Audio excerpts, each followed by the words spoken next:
अब इस वक्त अल्लाह रब्बुल इज़्ज़त से दुआ मांगनी है, और ये दुआ इबादत का मग़ज़ है। दुआ मुख़्ल इबादा, ये इबादत का मग़ज़ है। अल्लाह रब्बुल इज़्ज़त का इरशाद है, उदऊनी अस्तजिब लकुम, तुम मुझे पुकारो, मुझसे दुआ मांगो, मैं तुम्हारी दुआ को कबूल करूंगा। बुजुर्गों, दोस्तों,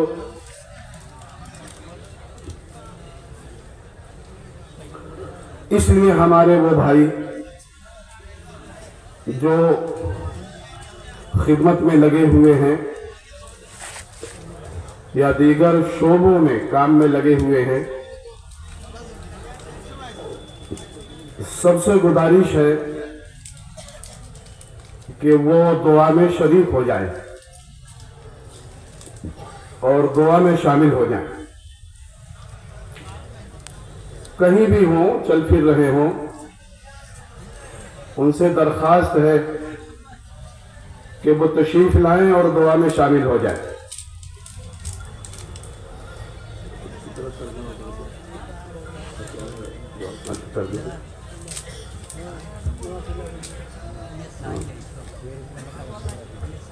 ভাই, আমরা যেখানে আছি, বিশেষ করে খেদমতের সাথীরা প্যান্ডেলের আশেপাশে আমরা যারা ঘোরাফেরা করছি, আমরা মেহরবানি করে সকলে তাড়াতাড়ি প্যান্ডেলের মধ্যে চলে আসি। কিছুক্ষণের মধ্যে ইনশাআল্লাহ হযরত দোয়া করবেন। আমরা এদিক সেদিক ঘোরাফেরা না করি, খেদমতের সাথীরাও তাওয়াজ্জুহ দিয়ে আমরা অতি তাড়াতাড়ি প্যান্ডেলের মধ্যে চলে আসি। फरमाया करते थे कि देखो, तुम फूल बनके जिंदगी गुजारो, कांटा बनके जिंदगी मत गुजारो। फरमाया फूल बनके जिंदगी गुजारना सीखो, कांटा बनके जिंदगी मत गुजारो। फूल से सबको मोहब्बत होती है और फूल को सब लोग पसंद करते हैं, कांटे से सबको नफरत होती है और कांटे को कोई पसंद नहीं करता, कांटा चुभ जाता है। और उलमा ने लिखा है फूल के बारे में कि फूल में 4 खासियत है। पहली खासियत तो यह है कि फूल नरम है, तो फूल की तरह नरम बनके जिंदगी गुजारो। और दूसरी खासियत फूल में यह है कि फूल में खुशबू है, ऐसे तुम उन खूबियों और सिफात के साथ जिंदगी गुजारो जहां जाओ लोग खुश हो जाएं। और फूल में कलर है, अपने अंदर सिफात से अपने आप को मुज़य्यन करो, अल्लाह के रंग में रंग जाओ। और फूल में चौथी खासियत यह है कि फूल में डिजाइन है। तुम भी फूल की तरीके से अल्लाह रब्बुल इज़्ज़त के दीन को लेकर और खूबियों को लेकर फिरो, ताकि अमली इस्लाम को लेकर फिरने से दुनिया में इस्लाम फैले और दुनिया में ईमान फैले। एक बात और बहुत जरूरी है बुजुर्गों, दोस्तों, देखो, हमें दीन का काम झुक कर करना है। कैसे करना है? छोटा बनके करना है और झुक कर करना है। दिल्ली बंगले वाली मस्जिद में एक बड़े आलिम फरमाया करते थे कि छोटा बच्चा सड़क पे खड़ा हो तो गुजरने वाला उसके सरों पर हाथ फेरते हुए और हाथ डालते हुए चला जाता है, और छोटे से सबको मोहब्बत होती है। तो दावत का काम छोटा बनके करो, दावत का काम बड़ा बनके नहीं किया जाता, छोटा बनके किया जाता है, सब लोग साथ देंगे। और दूसरी बात यह है, कोई मामला नरम गरम हो तो थोड़ा सा लचक पैदा करो और झुक जाओ। जिंदा आदमी ही झुकता है, जब आदमी मर जाता है तो मुर्दा उसके हाथ पैर टाइट हो जाते हैं, अकड़ जाते हैं। मुर्दा नहीं झुकता, बल्कि जिंदा आदमी झुकता है। झगड़े को खत्म कर दो, फसाद को खत्म कर दो, इख्तिलाफ को खत्म कर दो, इज्तिमाइयत पैदा करो, थोड़ा सा झुक जाओ और छोटा बन जाओ। ये अल्लाह रब्बुल इज्जत को बहुत पसंद है। बात समझ रहे हैं? बंगले वाली मस्जिद में एक बड़े आलिम ने मिसाल दी, फरमाया कभी कभी मुर्दों से नसीहत और इबरत हासिल करनी चाहिए। मुर्दों से, भाई मुर्दों से क्या नसीहत है, क्या इबरत है? फरमाया देखो मुर्दा तो मर ही गया है, लेकिन मरने के बाद वो खामोश हो गया है। मर गया तो वो खामोश है, तो उसकी वजह से लोग कंधों पर 4 लोग जनाजे की खाट और चारपाई लेकर चलते हैं। क्यों? वो खामोश है। फरमाया अगर कंधे पर मुर्दा बोल दे, लोग जनाजे को लेके चल रहे हों और कंधे पर मुर्दा बात करना शुरू कर दे, तो लोग उठा के फेंक देंगे कि ये तो भूत आ गया, जिन आ गया। कंधे पे इसलिए उठाए हैं कि वो खामोश है। खामोशी भी इबादत है। जो ज्यादा बोलता है उससे ज्यादा गलती होती है, और जो कम बोलता है उससे कम गलती होती है। जुबान एक है, कान 2 हैं। पहले 2 मर्तबा सुनो तब 1 मर्तबा बोलो। हदीस शरीफ है, बोलो तो खैर की बात बोलो, वरना खामोश रहो। बहुत ज्यादा बोलना अक्लमंदी की बात नहीं है। और मेरे भाइयों, बुजुर्गों, दोस्तों, मौलाना यूसुफ साहब रहमतुल्लाह अलैह का मलफूज है कि लोगों उम्मती बन के दीन का काम करो, जमाती बन के दीन का काम मत करना कि हम जमात के लोग हैं, जमाती हैं। ये कोई फिरका नहीं है, ये कोई तंजीम नहीं है। इस मेहनत का नाम फरमाते अगर मैं कुछ रखता तो तहरीके ईमान रखता। इस मेहनत से उम्मत पने को जिंदा करना है। इसलिए जमाती बन के नहीं काम करना, बल्कि उम्मती बन के काम करना है। करेंगे इंशाअल्लाह। मुज़ाकरे में जो बातें आज त्रिपुरा के इस मदरसा के मैदान और ग्राउंड में मुज़ाकरे में जो बातें कही गई हैं, बुजुर्गों, दोस्तों, यही मुज़ाकरा साथी हमारे अमेरिका जाते हैं वहां भी करते हैं, और रूस जाते हैं वहां भी करते हैं, चाइना जाते हैं यही मुज़ाकरा चाइना में होता है, बरतानिया जाते हैं वहां भी यही मुज़ाकरा होता है, ऑस्ट्रेलिया, न्यूजीलैंड, जर्मनी, जापान और फिजी जाते हैं यही मुज़ाकरा होता है।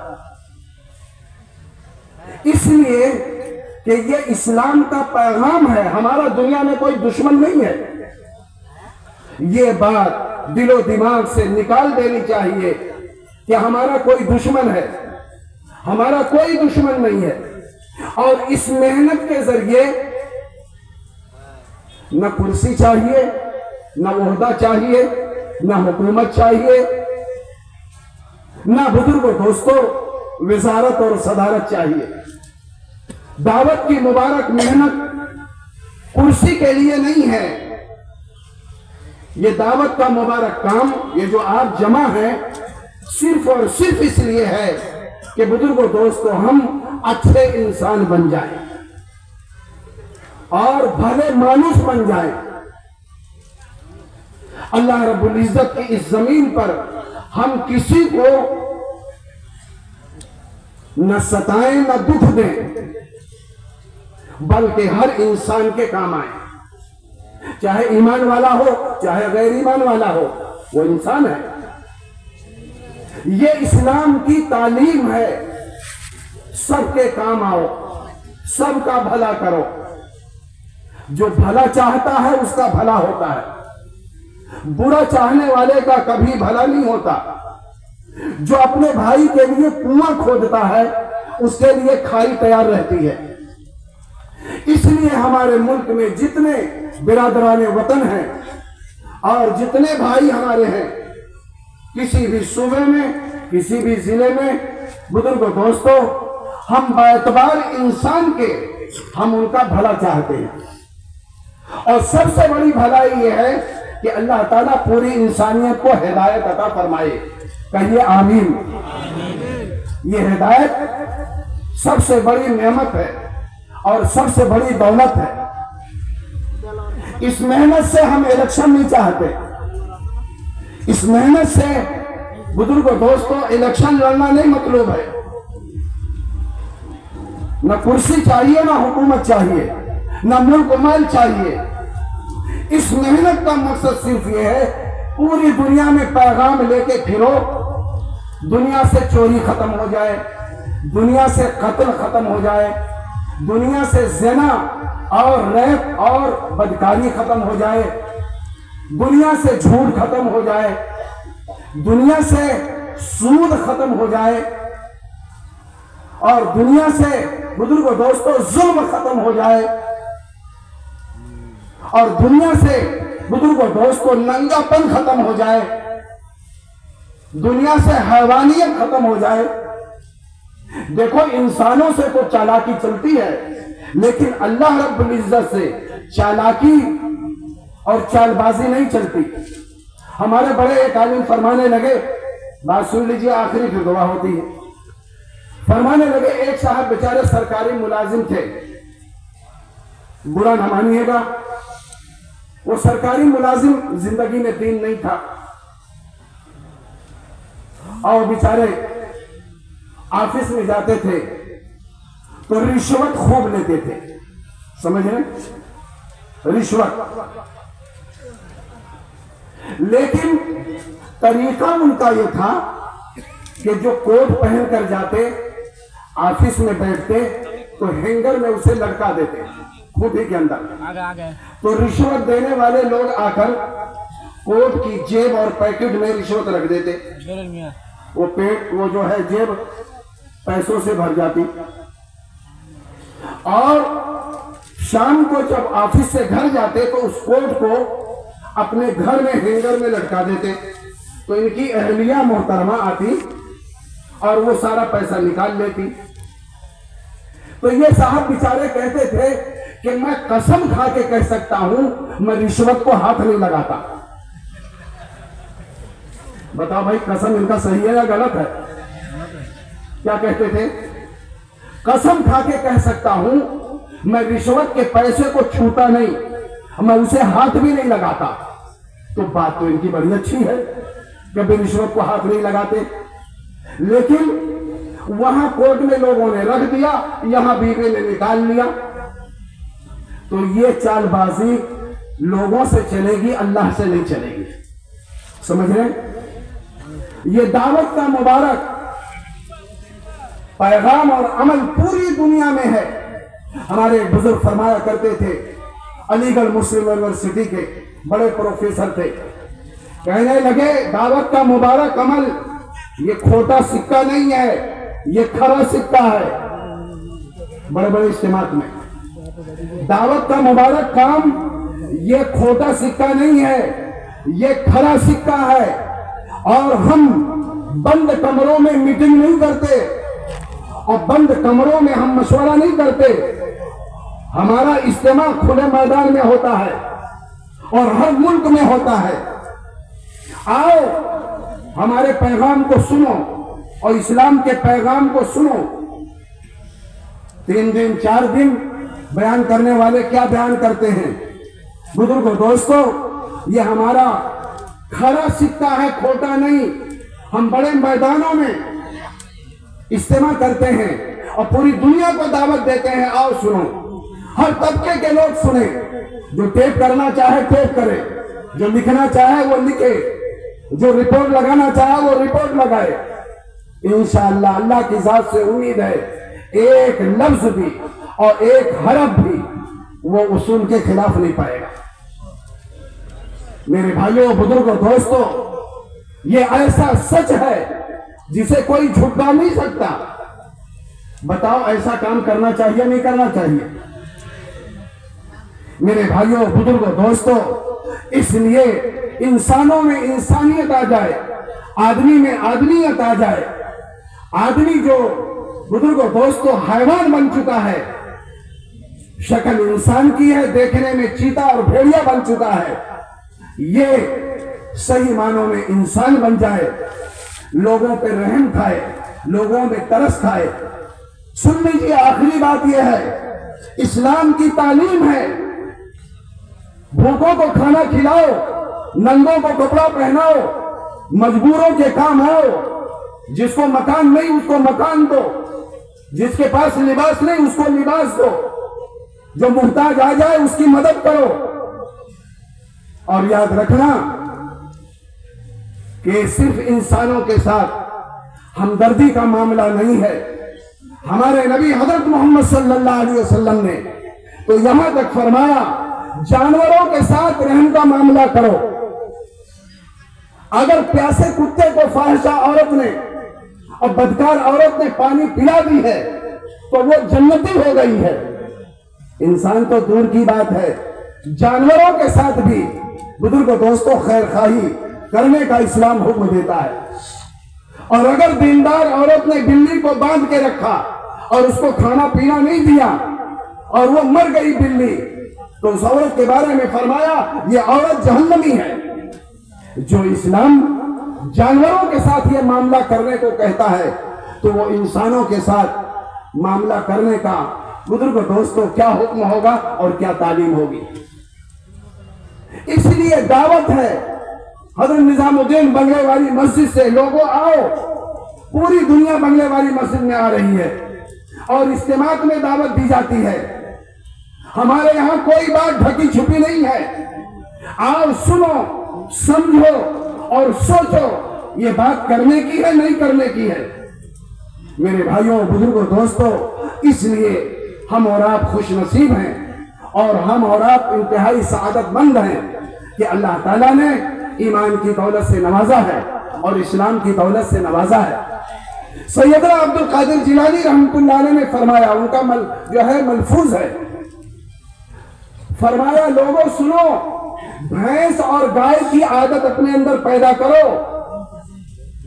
भैंस और गाय सूखी सूखी घास खा के, और वो सफेद सफेद दूध है, भैंस भी देती है गाय भी देती है तुम्हारे पीने के लिए। लोगों भैंस और गाय वाली आदत और खूबी पैदा करो। लोगों सांप मत बनना, सांप दूध पी के लोगों को डस लेता है, सांप दूध पी के लोगों को काट देता है। तो सांप मत बनना, बल्कि भैंस और गाय की खूबी पैदा करो। बुजुर्गों दोस्तों, सूखी सूखी घास खा के ये लोगों के लिए दूध देते हैं। आप सल्लल्लाहु अलैहि वसल्लम ने इरशाद फरमाया, खैरुन्नास मन यनफउन्नास, लोगों में सबसे अच्छा वो है जो लोगों को नफा पहुंचाए।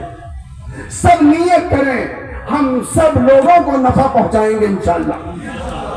चाहे ईमान वाला हो, चाहे गैर ईमान वाला हो, चाहे यहूदी हो, चाहे ईसाई हो, चाहे अपना मुल्क का रहने वाला हो, हम सब के काम आए और सबकी जरूरत पूरी करें। हदीस शरीफ है, वल्लाहु फी औनिल अब्द मा कान अल अब्द फी औनि अखीह, अल्लाह उस बंदे की मदद में होता है जब तक बंदा अपने भाई की मदद में होता है। करेंगे भाई इंशाअल्लाह। एक बात और सुन लें, मैंने जो है मगरिब में बयान में भी ये बात अर्ज की थी आपकी खिदमत में। फरमाया, किताबों में गालिबन शामी में ये बात मौजूद है, बड़ी किताबों में मौजूद है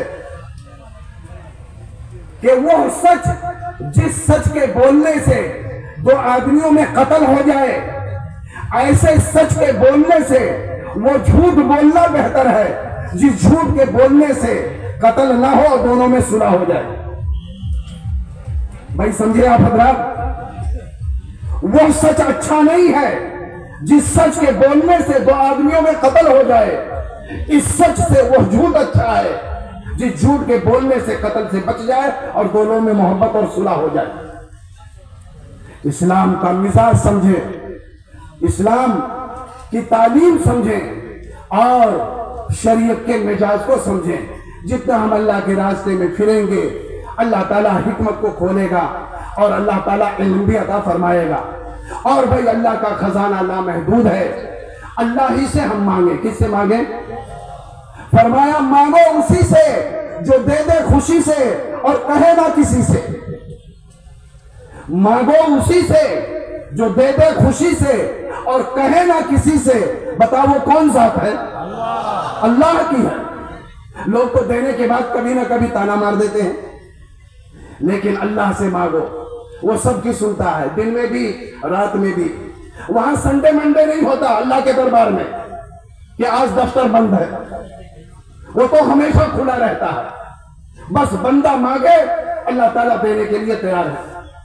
अल्लाह ताला मुझे भी, आप सारे भाइयों को और जितना मजमा है सबको, और जितने लोग भी यहाँ आए हैं सबके आने को अल्लाह बेइंतहा कबूल फरमाए। आ जाओ भाई, अब दुआ होने जा रही है। जो खड़े हैं वो